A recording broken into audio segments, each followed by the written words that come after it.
Garland Nixon here, and the Queen of England has died. And this opens the door for a whole lot of conversations. Let's talk.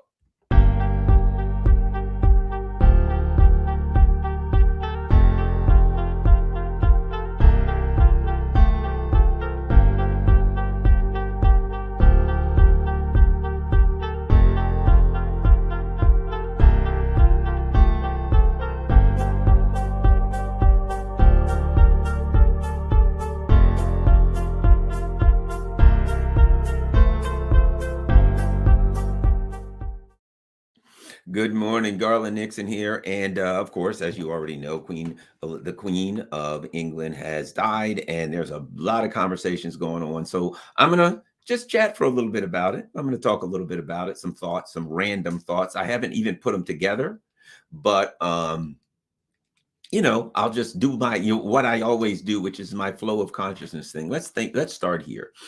I think it's interesting to see the different reactions throughout the world, right? There's the Western world, as we call it. The Western world consists of the remnants of, the colonial powers, Western European related colonial powers, right? And when I say colonial powers, what do I mean? The Western European countries that, because they had superior firepower and let's just say a very aggressive attitude, they went to countries that were unable to defend themselves from militarily, and they pretty much genocided a lot of people and stole their stuff. I mean, you can look at it, call it any way you want to. I don't care if somebody says, "Oh, you shouldn't say that, you're hurting." I don't give a shit about that. That's what happened. Bottom line, they named them whatever they wanted. They took Vietnam, and they said French Indochina. Basically, it was the original iteration of what Tony Blinken calls the rules-based order.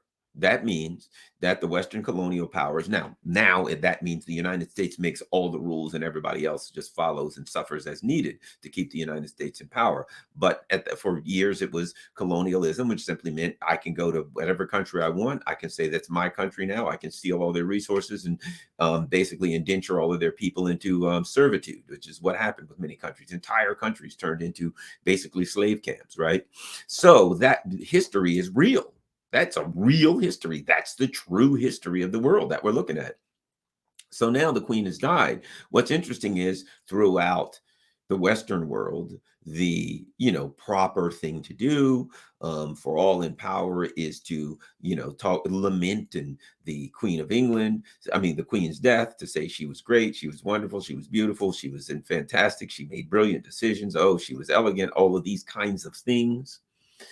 But you're not allowed to go below the surface and really talk about what the Queen of England represented, what metaphorically what she represented, right, to the people in power. She represented to me. So I can't say, here's what I'll say she represented to me, right? That whole system of monarchy, I've never been thrilled with. And here's the reason. Because the system of, if you have a queen and a king, right? A queen and a king implies a feudal system. A queen and a king implies a prince and a princess. It implies a noble class, the nobility, who are a privileged class, who are the landowners. It implies that there is a class of the commoners, the people who have trades and abilities, and they can live a little better life. But it also implies that the largest percentage, like 80% of the country, 80% of the society is going to be peasants. And they are going to be exist for the comfort and uplifting of the other, not even the other 20%, but of the class of nobility and the noble class, right? As that has been said, the noble class, they are like potatoes. The best part of them is in the ground, right? Their ancestry. They would have events, jousting events, and you had to prove in order to get in the jousting events, you had to, back in jolly old England and old places in Western Europe, you had to prove nobility back like 3 and 4 generations in order to be allowed. Right? You had to show that your family had been part of the ruling elite system for several generations. And that maintained an order. And that's what Tony Blinken calls a rules-based order. So the social order was, you were born at a particular station in life. It may be queen, it may be nobility, it may be peasant, but it may be commoner. And You must always stay at that position. Now, one of the things that happened with the United States is they learned to perpetrate a new argument, right? That was very attractive to the lower classes, though it was almost impossible to achieve. It was attractive to the lower classes, and it was a new illusion. And the illusion was this: anybody, right? The American dream, anybody, no matter who they are, can rise to the top. Now, when that trope was put forward, you were Black or Native American, you couldn't rise to the top. If you're a woman, you couldn't rise to the top. A lot of people in society, they had a ceiling. They were not allowed to go above it. You still had a feudal class. You still had people who ran things, people who were in charge, and people who, because of whoever they were, didn't have the same expectation of rights. You, based on what station you were born at in life in a feudal class, that's where you're expected to stay.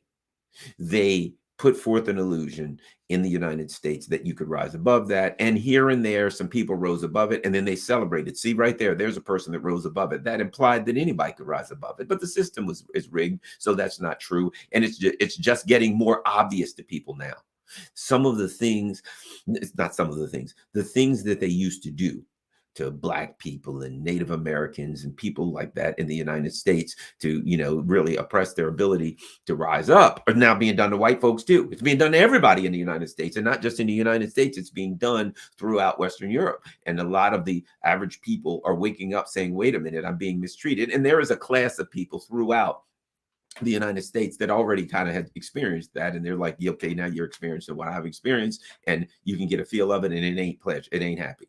It ain't pleasant. And I think that the people of Europe, I don't know about America, I can't speak for them, but we're talking about the Queen right now. The people of Europe are starting to wake up. And, I've been saying that, and they're going to say, wait a minute, we're not going to accept this. I believe that's going to be happening soon. I believe it's already starting to happen. Okay. And I also think that the Queen dying is going to ignite a movement in Europe. It's going to ignite a sentiment. How's that? It's going to ignite a sentiment in Europe that says, in particularly in the UK, that doesn't want to have a monarchy, that asks legitimate questions. Particularly, you got put two things together at a time when the Queen dies, right? At a time when their economic society, their economy is collapsing, where by the choice of the feudal noble leaders, the people of England are being cast into poverty. They've just made a decision. We're casting you all into poverty. But we can talk about why, how, and all that. But the reality is they're making a decision. The people who are in power are making a decision to say the people are going to be cast into poverty. Well, the people aren't going to be happy. So I think there is going to be a movement arising that says we're tired of this monarchy. But that's all good and fine. I don't know how much good that'll do them. Metaphorically, it will. Metaphorically, I think it is important to address whatever the people of the UK want. I don't live in UK. So that's not my decision to be made. It's like I always say when conservatives or lots of people come to me, well, what about what China's doing? They're locking down. They're doing this or that. I say, I ain't Chinese. Mind your damn business. We got problems of our own. The idea, and again, that gets back to this colonial mentality. A lot of people who consider themselves awake, who consider themselves red-pilled, whatever pilled, and all this kind of stuff, still, unbeknownst to themselves, hold that colonialist mentality that says, I have a right to say what the hell the Chinese people, the Chinese government can do with Chinese people as my country falls apart. Well, look at that country over there. They're doing that. They shouldn't do this to their people. As your country's falling apart, you think you got a right. I'm not saying you, I'm using metaphorically the word you, a right to say what the hell the Chinese people will do or should do to their government, to their people. It's none of your damn business. It's none of mine, right? That's the colonial mentality that says we somehow have this moral authority to go around the world and decide what other countries should do, whether the people of the country are happy with it or not. The people in country, in the truth of the matter is in China. Here's the reality. China was poorer than Haiti, right? They pulled 800 people out of poverty. The people are happy with that. That's why they got high poll numbers. Like it or not, who cares? It's not my business or yours. So if the people in China are happy with it, ain't none of my damn business whether they're locking down or not locking them down. It's none of my business. We got problems of our own, and we shouldn't have this colonialist mentality that says we can tell China or any other country what the hell they do, what the hell to do. But people who think they know so much still have that mentality of I can go around the world, that the feudalist mentality that somehow the West is morally superior and we have a right to tell other countries what to do. That comes from this whole queen and king thing and nobility thing, because what they did was they took that feudalism, that some people are born at a higher state level and station in society than others, and they transferred that mentality onto their people into the world, so they could now say to their subjects in England, France, Germany, whatever, we are superior to the Chinese, to the Africans, to the South Americans. We are somehow morally, intellectually, socially, culturally superior to these other countries, and therefore we have a right to tell them what to do, what they shouldn't do, to judge their cultures because ours is clearly superior. That is transferring a colonialist mentality onto the people. Meanwhile, here's why that works so well for the noble class. If you think that you're superior to the people in country X, whatever country that is, and now you're running around saying, yeah, the people in country X, look at their government, look what they're doing, they should be doing that. You're not looking at yours.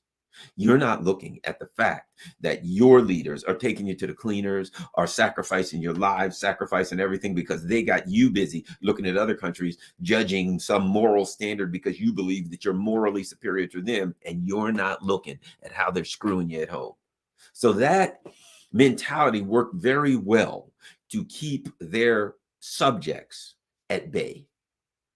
I don't think the subjects are going to be at bay. I think the subjects are waking up. So I don't know how much at bay the subjects are going to keep it, are going to keep anymore, right?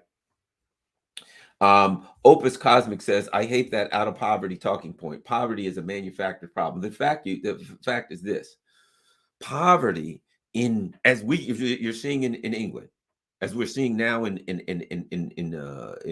Western in the Western countries, more often than not, poverty is a political decision. You know, what they try to say is this country is poor because they're morally, culturally, whatever, inferior to this country that's rich, right? This person within this country is poor because they're morally and culturally inferior to this person in this country who's rich. More often than not, poverty, mass poverty, is a decision made by leaders, and then they try to put the blame on the individuals. But it's huge decisions made by leaders, and you can look in the global South. It's what happened to the countries. Tell me, why does the Queen in her crown have this gigantic jewel? What is it called? The jewel of Africa, or whatever the hell it is. Why? Because for God's sake, they stole everything from Africa. That's a reality. African countries aren't poor, they're rich. In the same way that if you walk outside and you got on a diamond, you got on a Rolex watch, you got on 50,000, 100,000 worth of stuff, dollars worth of stuff, and somebody sticks a gun in to your head and takes it all, it's not that you're morally inferior in poverty. In poverty, you've been robbed. And that's what's going on more often with the global South. They overthrow their countries whenever Bolivia has like 40% of the lithium reserves that's been discovered in the world. So what did they do? What's his name? Evo Morales took over. He nationalized the lithium. The economy started rolling. They overthrew the government and put in a schmuck so that they could steal the lithium. So the Bolivians would have been kept poor if they come back and overthrow their own, the coup government would have been kept poor. And the UK was a big part of that. The US and the UK overthrew the Bolivian government and tried to assassinate Evo Morales. Lucky for him, the president of Mexico got him out of the country. But why did the US and the UK did that? To steal their shit. Because that's what colonialism really is about. It has nothing to do with the people. It's about an elite ruling class going out around the world, stealing the resources of countries that they have the ability to steal the resources from, and then keeping it amongst themselves and not even sharing it with their own people. It's like they rob a bank and they don't even share it with the people, with the getaway driver, with the people who propped them up and got them and helped them get there. They don't share the money with them. They keep it amongst themselves. Right.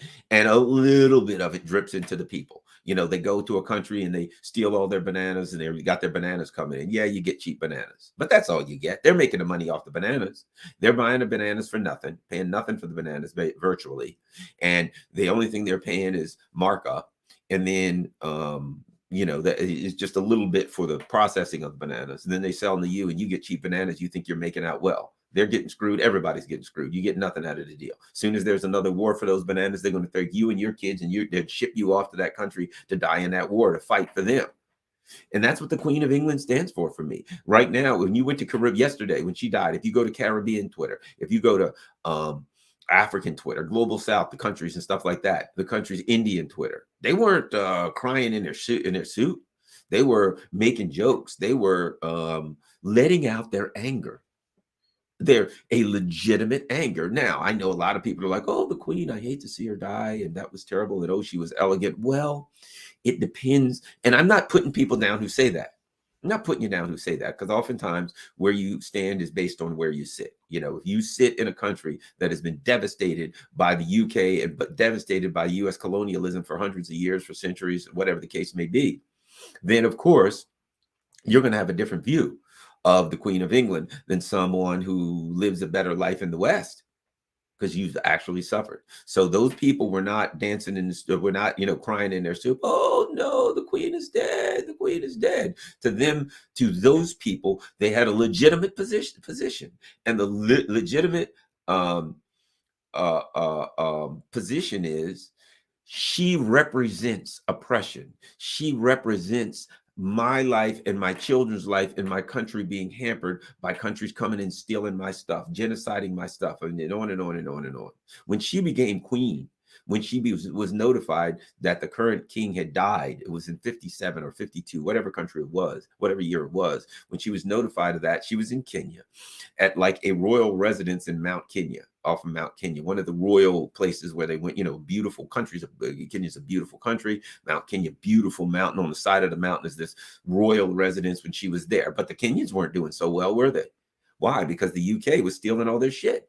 And that's what happens. And that's what she represents to a lot of people in this world. And I think it's legitimate. It is legitimate. You have to understand that people have a different view. There's a famous, there was a great book called Man's Search for Meaning, written by Viktor Frankl. And one of the things he talked about is how people can be different in a different circumstance. He talked about a guy who was a Nazi and who was evil. He was, called the angel of death, the evil, the devil, all this stuff. He was doing terrible things to Jewish people and the various people who were in the camps that they were, slave camps, right? Slave labor camps, terrible things to him. Then he got captured by the Russians and they had put him in a Siberian work camp, which incidentally is a good place to put a Nazi, I'm guessing. Would be a good place for him now. But at any rate, in a Siberian work camp, I mean, it is justice, but they put him in a Siberian work camp and he was known as the angel because in this Siberian work camp, he'd help people. He did everything he could to help the people around him. He was kind and gentle and all that kind of stuff. Now, that shows in different circumstances, people can be different or can be perceived as different. Was he different? He was the same person. And if they put him back in a camp with Jews and Jehovah's Witnesses and Gypsy, he'd probably do the same thing because the circumstances were different. He was in a circumstance where his power dynamic was different. He was weak. So now I'm going to be the nice guy. When he's powerful, he's going to treat people like hell. There's a lot of people like that out there. If they get a little power, it goes to their head and they treat people like shit. But in a different circumstance, they can be different. Well, my point is this. The perception of this guy was different because of the circumstances. The perception of a person who lives in London in a wealthy neighborhood and is doing pretty good as opposed to, or the US or whatever, as opposed to a person who lives in a country that has been devastated by colonialism. It's real. The political, we can try to pretend like and this is what happens. We try to pretend like our perspective is the only perspective that anyone should take. I don't pretend like my perspective is the only way. Look, I grew up in the United States. I grew up, in various ways. Was born extremely poor. I was born into abject poverty. I was born into third world poverty in the United States when I was born. But then my family, we'll get into it, things get better. And there was a dramatic turnaround economically for my family. You know what I mean? And we went from really, really poor to doing, considering how I was born, to doing quite well, in contrast to the poverty that I was born in. You're right. So a lot of my perspective comes from the fact that I understand what it's like to be pretty poor, and I understand what it's like to be at least more privileged than the people around you. The growing up poor, knowing a lot of poor people, and then I was far more privileged than most of the poor people that I grew up with. I understand the whole thing. So I can kind of see a lot of perspectives going on here. So the Queen has brought that up. Now let's get into something else. And that is, looking at what's going on with the colonial powers right now. I don't think people realize where we are in this world at a turning point. And there are people that are afraid there'll be nuclear war and we'll all be destroyed. Yeah, if that happens, we can't control that. The fact of the matter is, an asteroid could hit the planet tomorrow. Some star could supernova, and then a big a field of gamma rays could come wipe out this just rip our atmosphere right off. So anything can happen. Look, the bottom line is you can drop dead of a heart attack or slip um, on a banana peel, or some of us could suddenly develop mysterious blood clots and die. Any number of things can happen that could kill you, right? Anything, right? We see people I knew someone, we all have known people in our lives who have died of weird and mysterious ways all of a sudden at various ages. So you don't know what could happen, right? But the bottom line is, right now, what appears to be happening to me is that there is a monumental worldwide shift. And here's the shift: the colonial powers are their asses of grass, right? The colonial powers are going from ruling the world to and this is interesting. The same thing that'll make you laugh will make you cry. Why are the colonial powers going to hell? Why are they crapping out? Why are they going bad? Got to put my hat on here for a while. All right, here we go. Why are the colonial powers going to hell? Because they're trying to hold on to being the colonial powers. That's why. Because the world is changing. It's a battle against modernity. The world is changing. Every empire that has ever existed at some point has fallen. The United States has made this gigantic empire where, it's the old British Empire. The U.S. has kind of taken it. It co-runs it with the City of London. And of course, they've got their reach. They've got Canada. They've got Australia. Think about this. And let me throw this in here when we're talking about colonialism, empires, etc. When the US and England first woke up and realized that China was growing fast and China was going to pass them economically and become a more powerful world power, what did they do? They went out and they formed AUKUS, the United States, right? The UK and Australia. And of course, it's implied that Canada's part of AUKUS, right? But that doesn't include France, doesn't include Spain, doesn't include Germany. None of their other NATO allies were alive. Nobody who was not English speaking. So what did they do?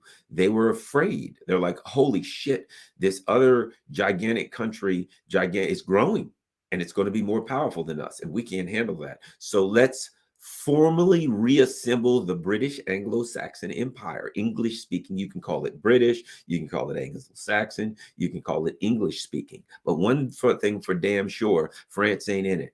Germany ain't in it. Spain ain't in it. Turkey ain't in it. This ain't NATO at all. AUKUS is not NATO. AUKUS is to try to reassemble the British Empire to challenge what they saw is a challenge to push back against what they saw as a challenge to the true empire that they saw as the rulers of the world. They saw the British Empire as the rulers of the world, the Anglo-Saxon, the English-speaking empire as the rulers to the world.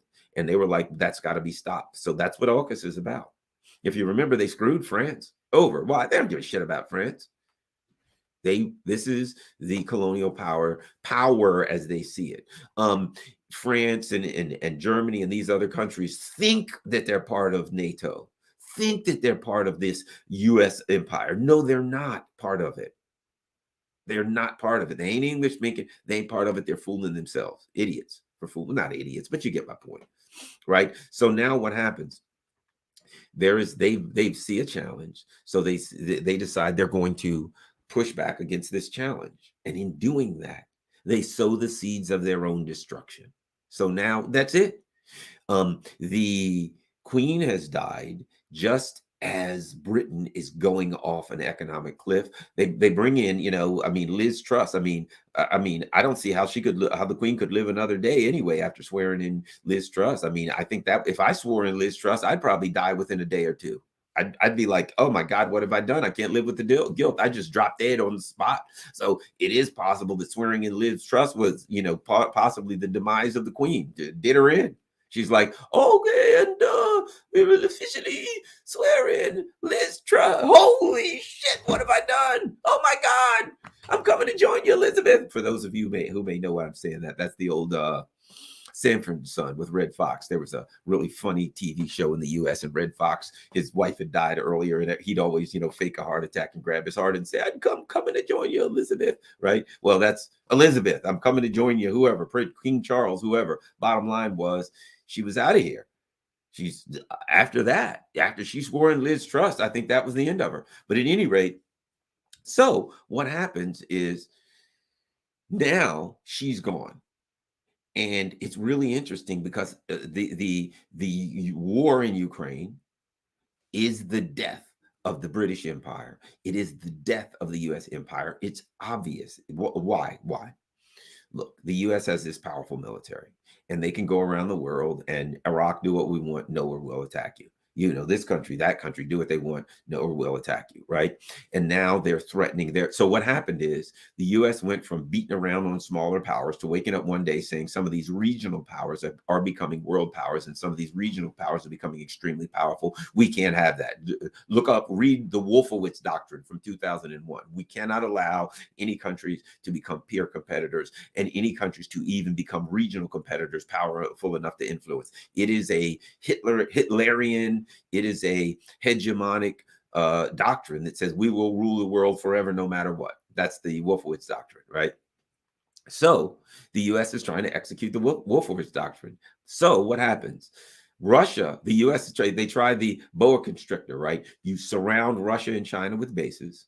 You come closer and closer up to their border. You put missiles and military shit all around their border so that you can threaten them. You can get closer and closer and tighter and build more and more infrastructure on their border. Problem they have is there are rising world powers, and Russia's one of them. And what Russia did was very, very patiently, this is my opinion, agree with it or not, the U.S. final checkmate move, their big checkmate move for Russia was, we're going to take Ukraine, and we're going. This is all related to the Queen. We're going to take Ukraine, and once we take Ukraine, we're going to control it. We're going to build a virulently anti-Russian society by supporting, a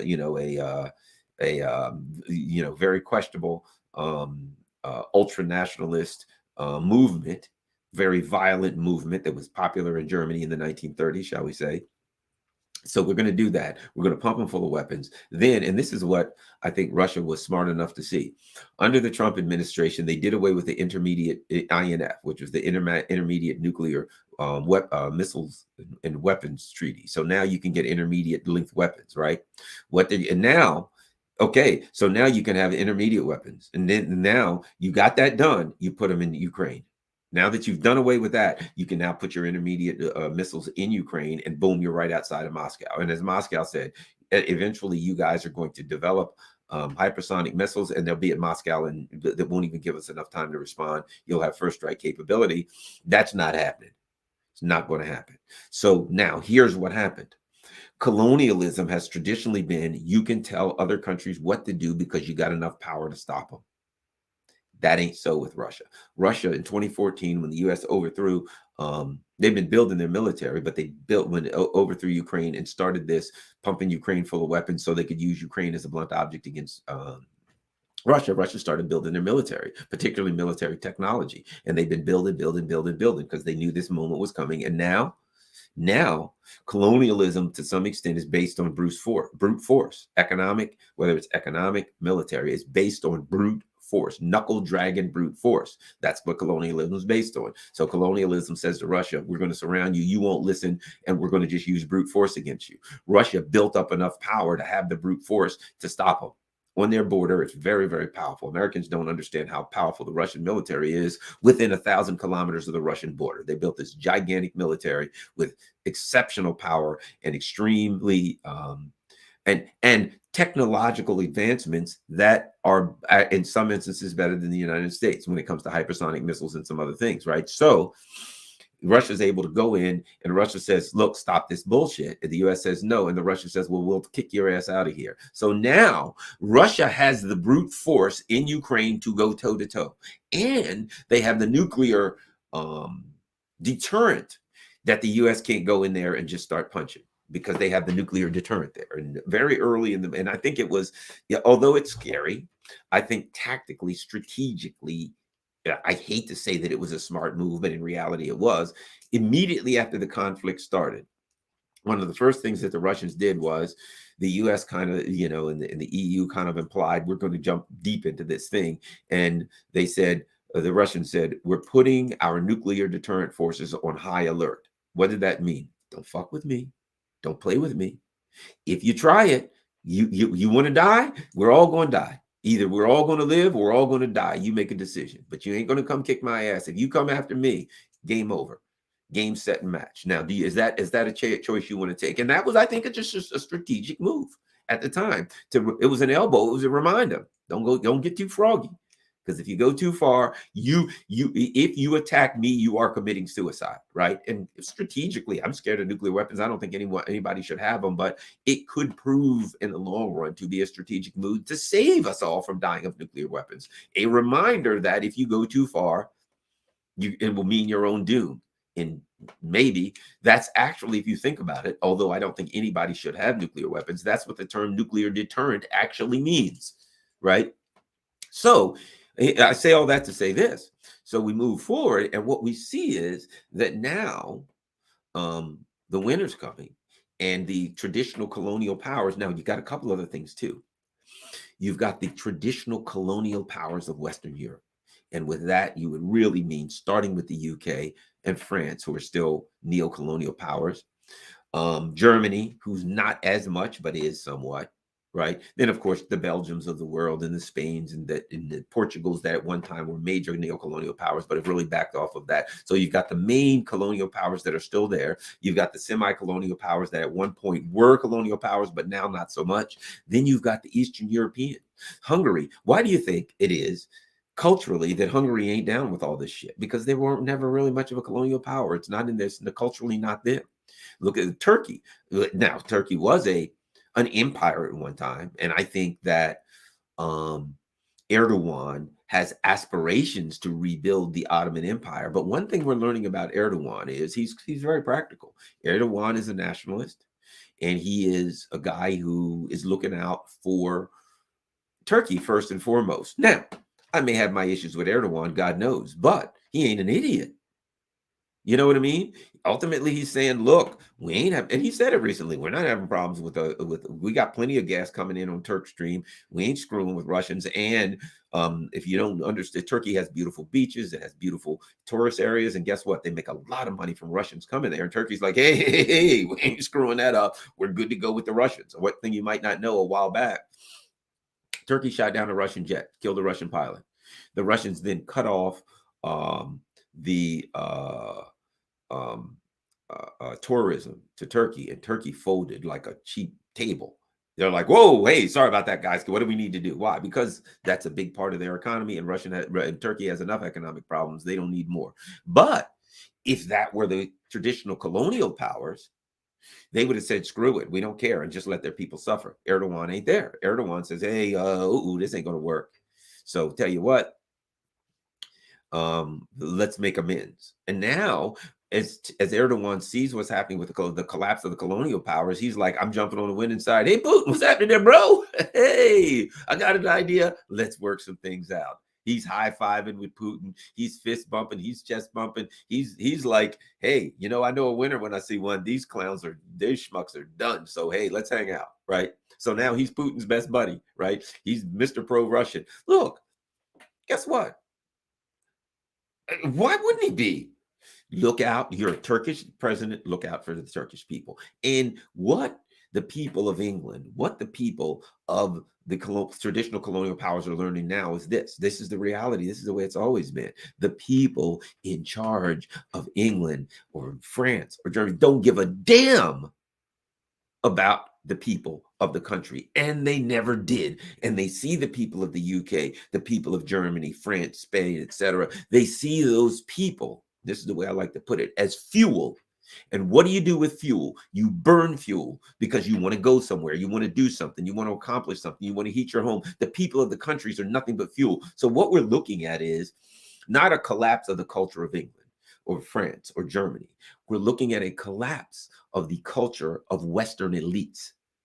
And the death of Queen Elizabeth represents metaphorically the death of that culture, the collapse of the culture of Western elites. The culture of Western elites is not the same culture of the Western people. You go to a lot of countries and the food's great and the people, there's intellectuals and there's people talking about smart and they're at the cafes and they're drinking some wine and there's beautiful women and great looking men and they're enjoying their lives and they're doing the things that people do. You go to the clubs and they're partying and they're dancing and they're doing whatever they want to do, right? They've got great music and they've got great art and all of these architecture, all these wonderful things going on. And you go to the elites and there's a filthy rot there, a rot that is disrupting everything that people have. Look, I'm a progressive person. I'm a lefty. I believe in changes moving forward to help people, right? To make to people at the bottom. If you've got traditions, economic traditions that hurt people at the bottom, damn it, change those things so everybody gets a fair shot. But like when I go to South America, right? You go to these South American countries and you'll find that the people there believe in their traditions. They've steeped those areas are steeped in tradition. The indigenous people, they have their traditions, they have their traditional religions, they have their traditional ways of doing things. They're nationalists. They love their countries, but not I love, let's say you're Venezuelan. You don't say I love Venezuela and Venezuela is better than Paraguay, whatever the hell. Colombia, you say, I love Venezuela. It's a great country, and you should love your country too. It's a different kind of nationalism. It's not a superior kind of nationalism. It's a positive nationalism. It says, I love my country. You should love yours. And I want the best for it, right? As opposed to, I love my country and it's better than yours, right? So what we're looking at in Europe is now a a couple of things. A difference between Eastern and Western Europe. There's going to be a clash there. There's a difference between the elite ruling class and the people. There's a clash there. The elite ruling class simply want power for the elite ruling class. They want to extend this neo-colonialist era where they can continue to mistreat other people. And what's happening is Russia and China are now saying to Africa, to the global south, look, here's an option. You're doing business with these bastards. They're going to overthrow your country, steal all your shit. Tell you what, we'll give you a deal. We're going to make out good. You're going to make out good. Everybody's going to make out good. I'm not saying that Russia and China are making it perfect, but I'll put it like this. If I want a 50-50 deal, business, economic deal, right? And I got the United States coming in and saying, here's what we'll do. We'll take 100% of the 99.9% of the profits, this tiny little group of elites in your country of Uncle Tom, traders and puppets. We'll give them a tiny bit. They'll live real well. And the rest of the people will starve. And if you don't go along with it, we'll overthrow your government and put some crazy ethno-fascist puppets like the TPLF in power, right? That's option one. Russia and China come there and they say, here's what we'll do. We'll make you a deal. 60-40. We get 60%, you get 40%. It's still going to weigh in our favor, but we'll build your airports. We'll build your roads. We'll build your ports. We'll help you transport your stuff to us. So we're going to do that at a low cost loan, low interest loans. Might I add, I think China just forgave 23 different countries in the global south loans, right? So if you're in one of those countries, you're going to take the best deal. I'm not saying it's a perfect deal. I'm just saying they ain't overthrowing your government and screwing you completely. At least you get something out of the deal. Now that's happening. That's one of the things that the colonial powers are so pissed at Russia and China with. They don't want another option, and add Iran into that. Iran has become a regional power. Look at the countries that the United States empire is seeing as their enemies, right? Russia and China. Two rising superpowers. Iran, the most powerful regional power in the Middle East. Venezuela, right, which is in fact potentially the most powerful regional power, potentially the most powerful and will become, because they got so much oil, they got so many resources, they can make a lot of money. They can easily and quickly be the richest country in South America and the most powerful and potent force. So it's not an accident that the traditional neo-colonial powers are looking at the regional powers, the world powers, and saying they're demonizing them and trying to take them out. Well, the bottom line is this: the war of Russia and Ukraine is now a country is saying to the world hegemon, the US, the UK, etc., look, you don't run things anymore. You're not going to come to our border and threaten us, and we're willing to throw you off. Now, one of the other things that happens is this. It's like, look, a bunch of guys are standing around and there's a big bully. You know what? I was in seventh grade, and this kid named Danny something or other, he was way bigger than me, right? And somehow in 7-Eleven, he was in ninth grade, and I was in eighth, I believe it was. Might have been seventh. He was way bigger than me, right? And he was, kids, we'd all walk home from 7-Eleven. He's teasing, he's giving me a hard time. So one day, I don't even know how it happened, but I was way smaller than him. Supposedly, we get in a fight on the way home from 7-Eleven, right? I didn't win the fight, but I held my own. I got in some licks and we rolled around on the ground. He was way bigger than me. So he threw me on the ground, but I got in a good hit, right? And it was like he's fighting a littler kid. And I still remember he like grabs me and he hits me in the face, whap. And I just kind of, I was like, what, 12? I don't know. I just kind of swung wildly. I didn't know how to fight. Whap. And it was like a loud slap in the face. And of course, all the kids went, ooh, because this little kid got in a hit. It wasn't that I was winning the fight. It was I wasn't supposed to have a chance. And I didn't know what the hell. I'm not trying to pretend like now I know how to defend myself, but at that time I didn't. I was just a kid thought I was going to get beat up by a bigger kid. And I guess I thought I didn't know how to fight. He knew less, right? I didn't win the fight, but I got in some good licks. And then we all went about our business. And everybody, the next day I came in and everybody was like, did you hear what happened yesterday? I'm hearing it around. Garland beat up so-and-so. I didn't beat him up. I barely escaped with my life, but I got in some good licks and I got mad props. I got respect. Why? Because I stood up to a kid twice my size and I had kids in his age coming to me. Wow, man, kids didn't want to fight me because they thought I knew how to fight. I didn't know what I was doing. I guess he was just worse than I at the age of 12 and he was maybe 14, 15. Okay, here's my point.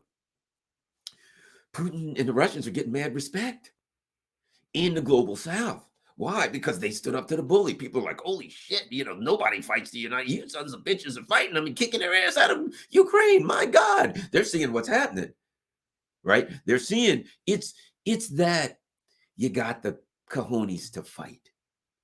And that inspires other people to kind of get behind you. So what has happened is in showing that they have the cojones to fight the U.S., in showing that when the U.S. starts glaring at them, they say, okay, everybody fire up the nukes. Okay, you son of a bitches, you try it and you're all dead. We'll be dead, you'll be dead. Give it a shot.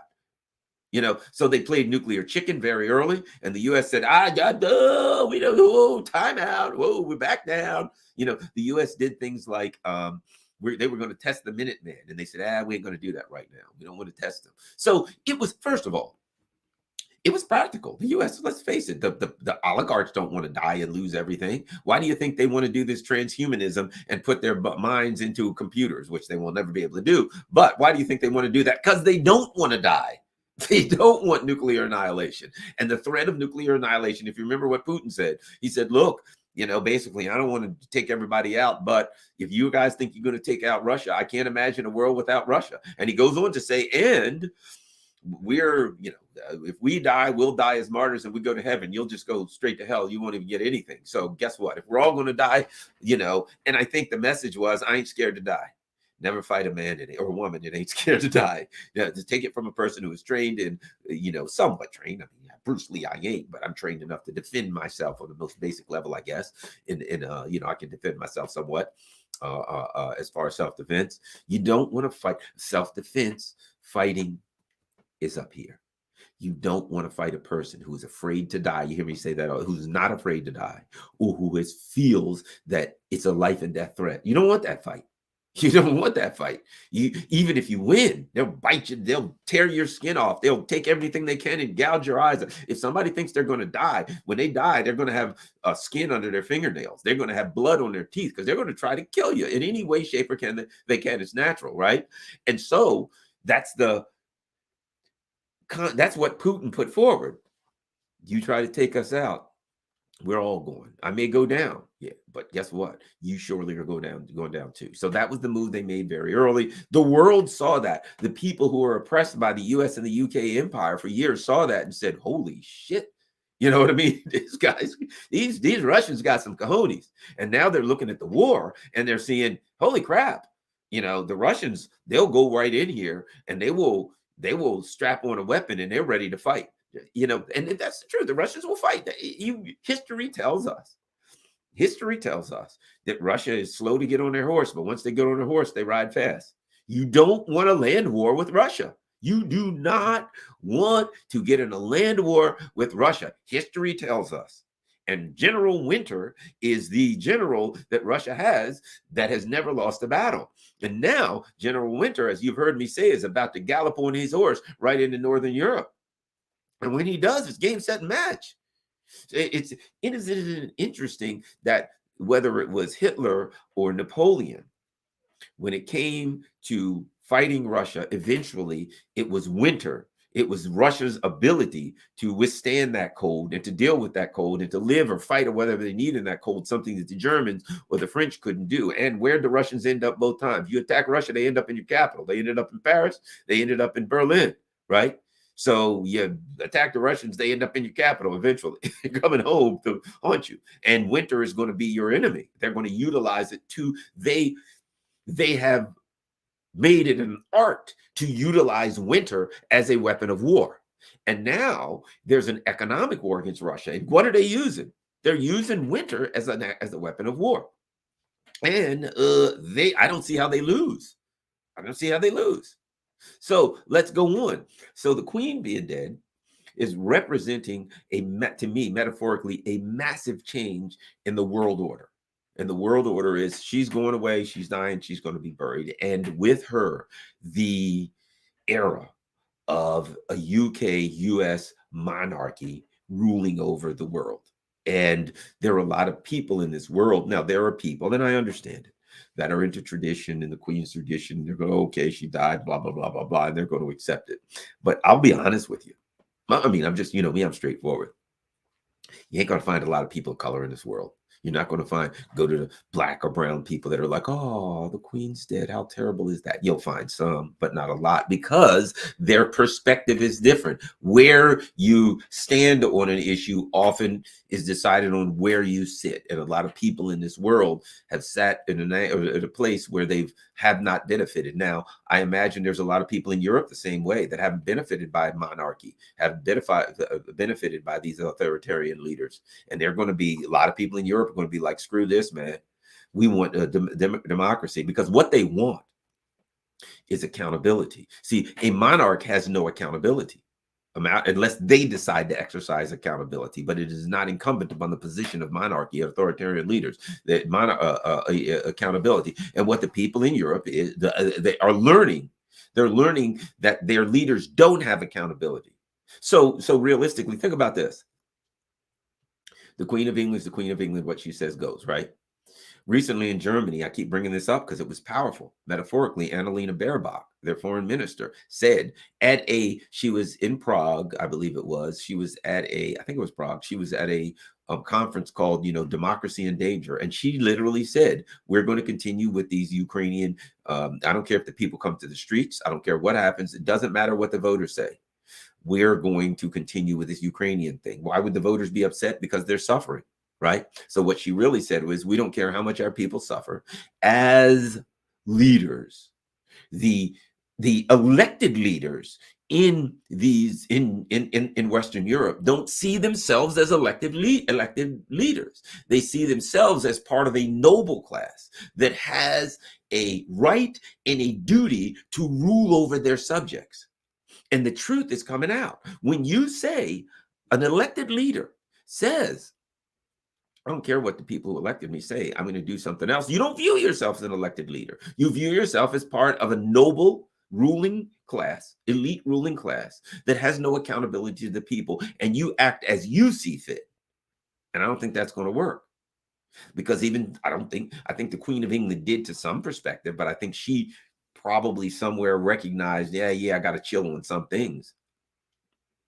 And now Prince Charles, even that Prince Charles, King Charles, Prince King. When I think about this, I mean, that sounds great for a Disney movie, but in reality, think about it. In reality, Joe Biden's running around saying, look, we're here for democracy worldwide, not authoritarian rulers. Meanwhile, your number one ally is a monarchy, and they have a queen. You're standing for democracy worldwide, and you're fighting authoritarian leaders, and your principal ally has a queen and a royal family, and it's literally a monarchy, and that's not an authoritarian feudal society. It's absurd. It's preposterous.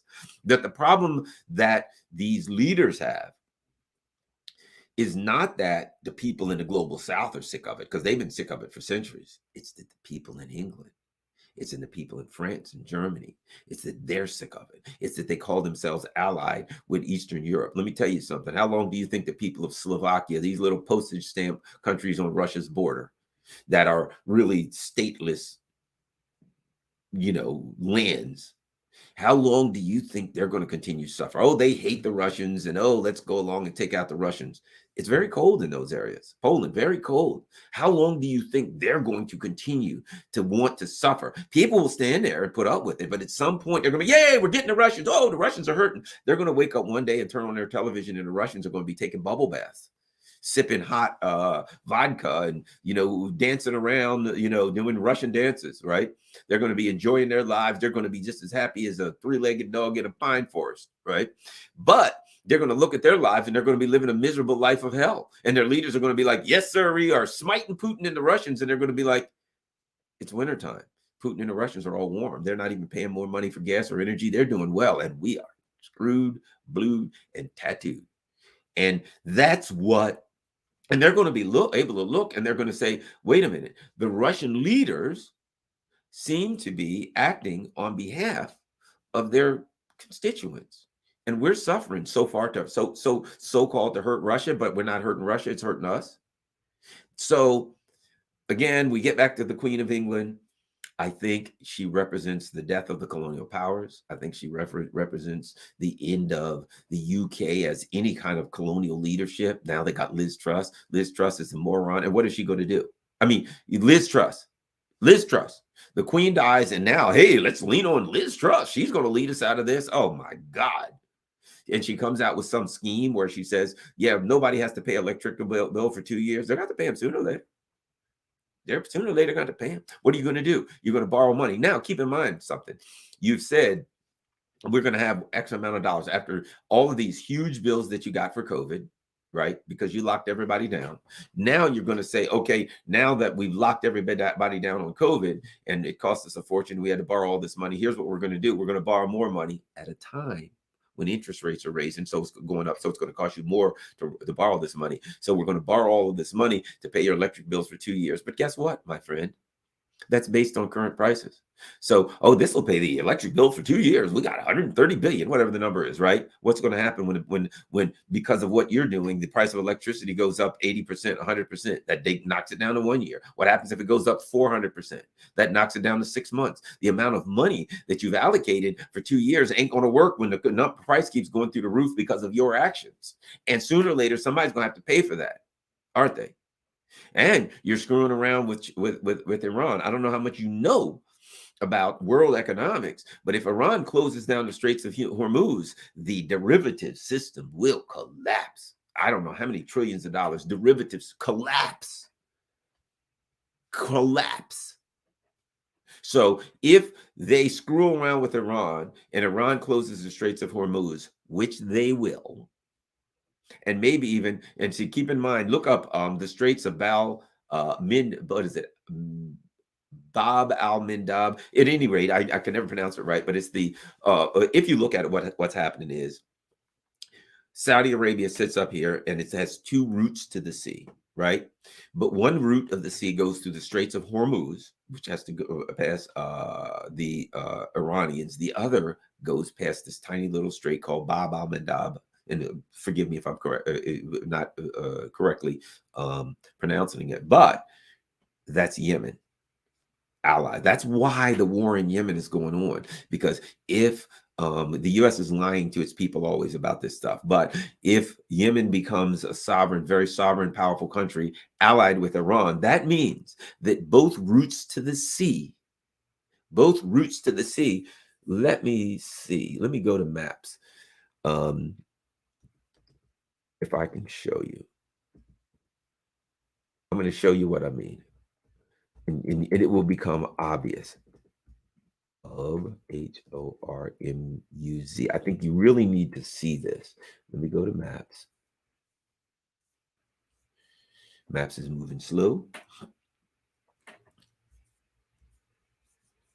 Yeah, I guess because I'm online and all that stuff. But at some point, it's going to come up. But the bottom line is, Ain't doing so well. Sooner or later, yeah, it's slow because we're online. Oh, there we go. There we go. Let me show you something that you might want to see. This is important. And so now all the bullshit you get about why, the war of Yemen, I'm going to show you right now what the Yemen war is about. I want you to look at this. I want you to look at this map. Here's Saudi Arabia, right? So Saudi Arabia's oil has to get here, right? And get on out to the rest of the world, correct? Okay, so here's Saudi Arabia, Qatar, look at this. Kuwait, all this oil. You see that?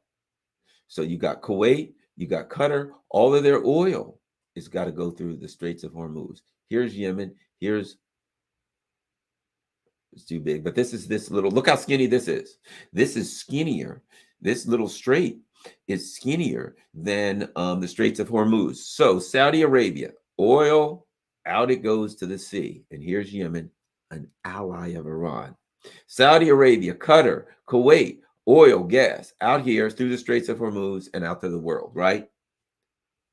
What the hell happens if Iran, who controls the Straits of Hormuz, cuts this off? That means no oil is leaving Saudi Arabia. No oil is leaving Kuwait. No oil is leaving Iraq. Look at this. Here's Dubai.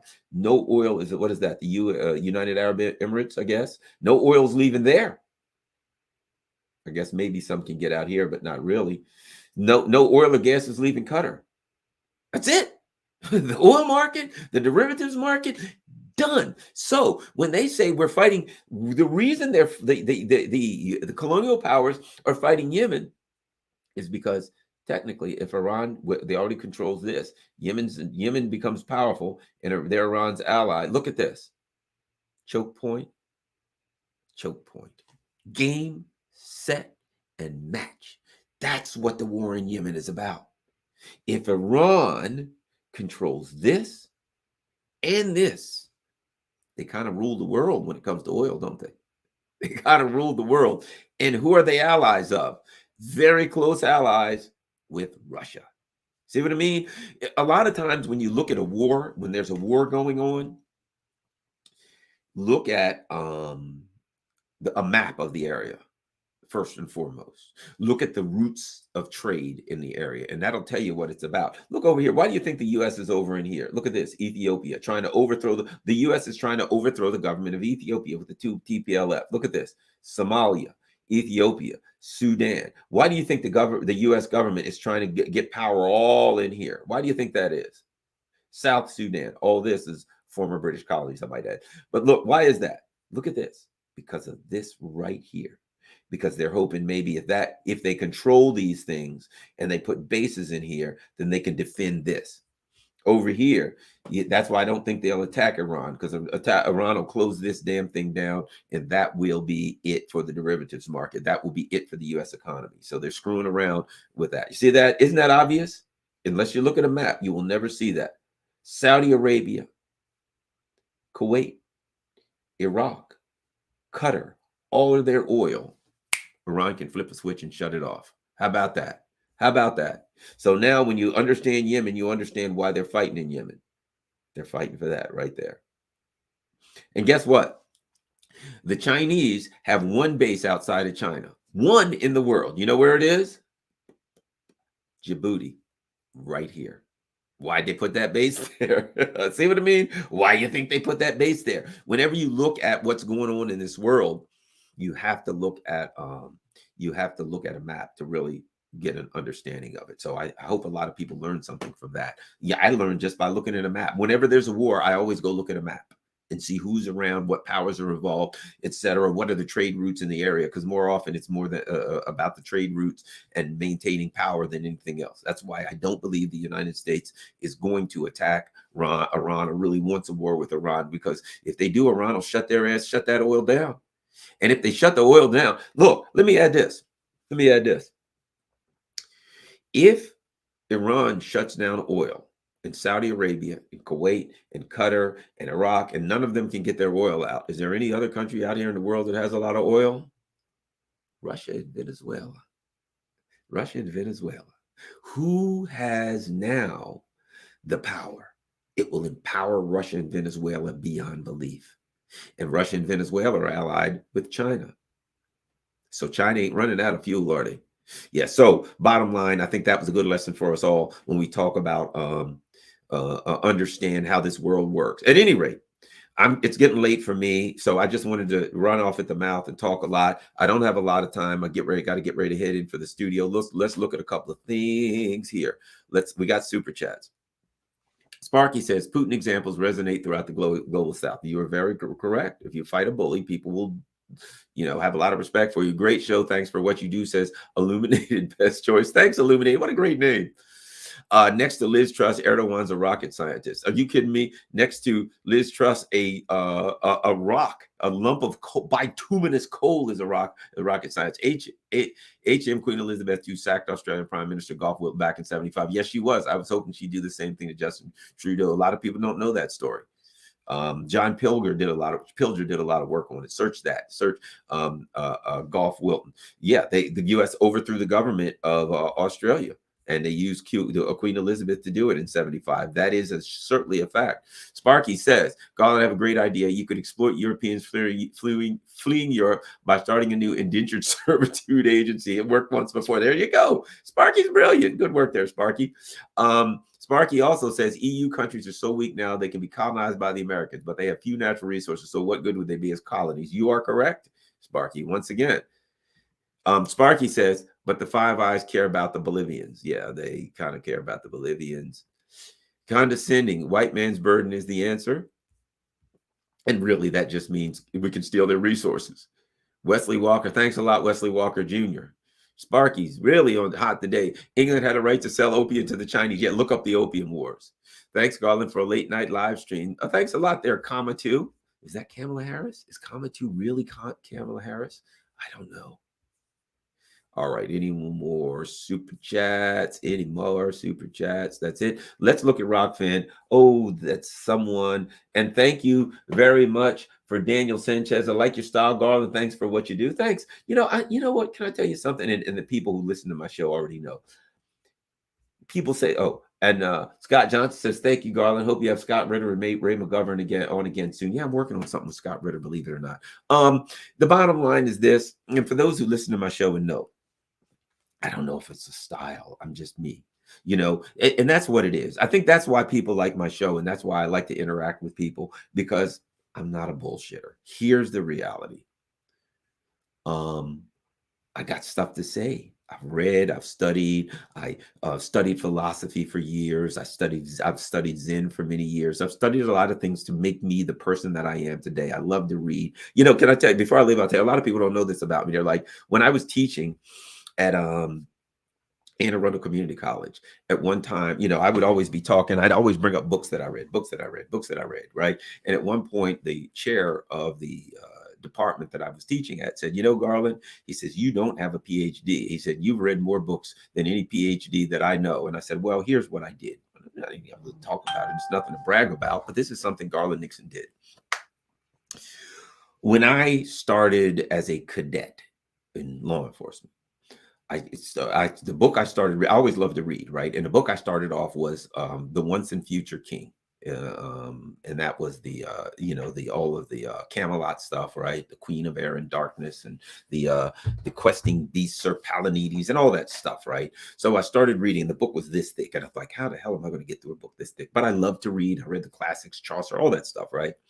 And I love to read. That's my thing. That's like an OCD thing to me. It's always been, I love to read. So, I mean, from when I was learned how to read, and I mean, at like 4 or 5, I was reading, and I just loved to read everything I could touch. My whole life, that was my thing. Read.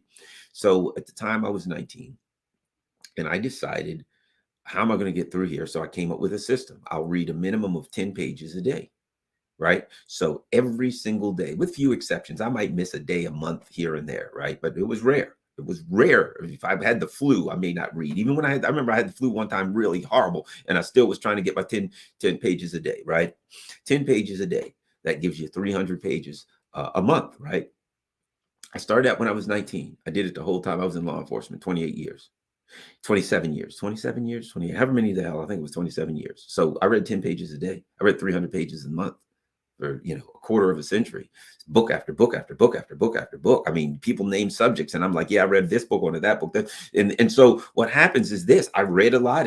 I educated myself and I read about the things that I liked. So a lot of times when people ask me questions and I give them references and allusions to various things, it's just because I read so many books. It's not that I have any great computing power, that I'm not so much smarter intellectually than anyone else. Anybody can read, and if you read a lot, you'll pick some things up.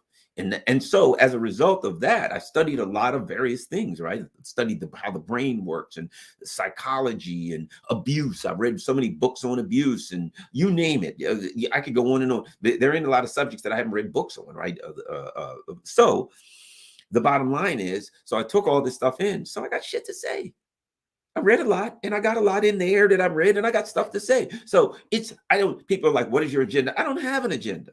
I got stuff to say, and I see things going on, and I got something to say. And I think people like my um, show because I'm just an average guy like anyone else. I've just told everybody, my dad was a longshoreman. He wore a hard hat, went to work as just a hardworking guy making a decent living. My mother started a bus company. She had school buses. I watched her get up in the morning and break the ice off the buses and start the school buses. She had a bunch of school buses and all kinds of buses and things like that, you name it. But so I grew up a regular person watching dad, who was an uneducated guy, go to work with a hard hat, watching mom, who was an uneducated woman, bust her ass and work hard every day and make a decent living and increase our ability and our lifestyle. And I saw those kind of things, and just being a regular person, and I love to read. And now when I do a show, I'm just a regular guy who grew up like a lot of other people who have something to say. There's nothing here. I'm not trying to change the world, to fix anything, to be a Russian bot, whatever. People kill me with, you've got an agenda. Look, I got shit to say. And people like sometimes a person who's got just stuff to say. That's all it is. So thanks a lot, everybody, for hanging out with me. All right. So, and I love sports. Like sports, I really enjoy sports. It's a lot of fun. So, at any rate, I just enjoy my life. Fishing. Go fishing with a bunch of friends. That kind of stuff, and outdoorsman stuff. Just a regular old person, and I got stuff to say, and I guess that's how I come across, because it's genuine. All right. For those of you who have done the super chats, thanks a lot. For those of you over there who on Rockfin who've done tips, I certainly appreciate it. Everybody, smash that friggin' like button. Everybody, please smash the like button. There's 436 people. That means I should have 436 likes.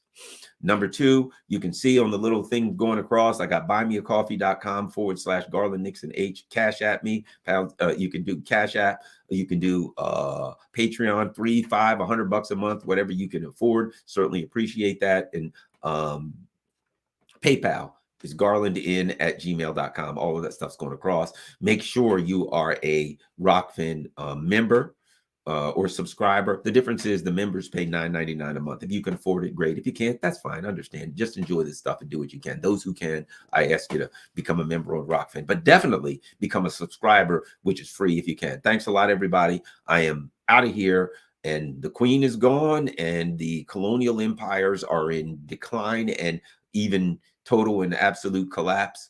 And it's going to be an interesting next couple of months. It's going to be interesting to watch the economic collapse of an entire society in Europe, entire European society in economic freefall, and how the people are going to, I believe, I have confidence that even if the people don't wake up, that the economic pain, if nothing else, will drive them to hold their leaders to some level of accountability. So this is going to be unique and interesting to watch. It's an interesting time to be alive. You know what I mean? When the world is changing, we're all going to die sooner or later, but the world order is changing, and it's an interesting time to be alive. Thanks a lot, everybody. I certainly appreciate those who have taken their time out to watch, even the trolls who hate my guts and say Garland Nixon's a Russian bot. I appreciate you. You're out there and you're saying Garland Nixon is something. As Muhammad Ali said, half the people come to see me lose, half the people come to see me win, but they all pay. So I'm like this. Half the people come to see, not half the people, most people here, but I'm not asking you to pay. If you can keep the channel going, I appreciate it. But you coming and you're giving me more numbers and people are watching, and I certainly appreciate that. Wow, 400 people in the house. How's that? That's awesome. Thanks a lot. Oh, one more thing, LK. Thanks a lot, LK. Everybody, please, I should see 400 likes for this show. 400 people watching, 400 likes. And everybody, all 400 of you, go to my Rockfin channel and become either a subscriber or a member. Members cost, subscribers free. Peace. Thanks a lot, everybody. I'm out.